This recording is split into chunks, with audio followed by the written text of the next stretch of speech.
அந்த 1984 தேர்தலில் எம்ஜிஆர் இல்லை அப்படிங்கிற விஷயத்த வந்து நீங்கள் யாருமே நினச்சி கூட பார்க்க முடியாத அளவுக்கு கண்டிப்பாக நம்முடைய தலைவர் நலமோடு இருக்கிறார், உங்களுக்காக வரப்போறார், கண்டிப்பாக நம்ம தங்க தலைவர் இந்த தேர்தலில் ஜெயிச்சதுக்கு அப்புறம் உங்கள் முன்னாடி தோன்றுவார்னு சொல்லி மக்கள் மத்தியில் அவ்வளோ ஒரு நம்பிக்கையை ஊட்டியிருக்காங்கன்ற மாதிரி எல்லா இடங்கள்லையும் சூறாவளி பிரச்சாரம் சொல்லுவாங்க இல்லையா.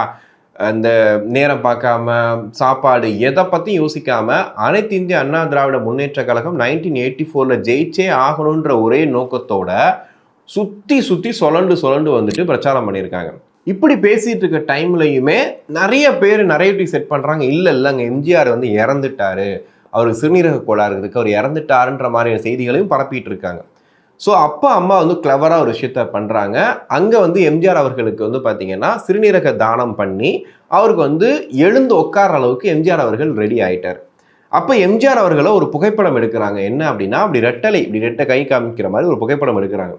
அந்த புகைப்படத்தை கையில் வச்சுக்கிட்டு ஜெயலலிதா அவர்கள் தமிழ்நாடு ஃபுல்லாக பிரச்சாரம் பண்ணுறாங்க. அந்த ஒரு புகைப்படம் தான் 1984 அதிமுகவுக்கு ஒரு மிகப்பெரிய வெற்றியை வந்து வாங்கி கொடுத்தது. இப்போ கூட சொல்லுவாங்க, படுத்துக்கிட்டே ஜெயித்தார் எம்ஜிஆர் சொல்லிட்டு. அதுக்கு முக்கிய காரணமாக அமைஞ்சதே இந்த தேர்தல் தான். அந்த ஒரு புகைப்படம், ஜெயலலிதா அவர்களுடைய சூறாவளி பிரச்சாரம் மட்டும்தான் அதிமுகவை அடுத்த கட்டத்துக்கு ஒரு பெரிய ஒரு கட்சியாக மாற்றினது அப்படின்னு கேட்டிங்கன்னா கண்டிப்பாக அந்த சம்பவம் தான். அதில் என்ன வெற்றி கிடைச்சது ஏடிஎம்கேக்கு அப்படின்னா, 163 தொகுதிகளில் போட்டியிட்டு 132 தொகுதிகளில் ஏடிஎம்கே வந்து ஜெயிக்கிறாங்க. இந்தியா காங்கிரஸ் வந்துட்டு 72 இடங்களில் போட்டிட்டு 62 இடங்களில் வெற்றி பெறாங்க.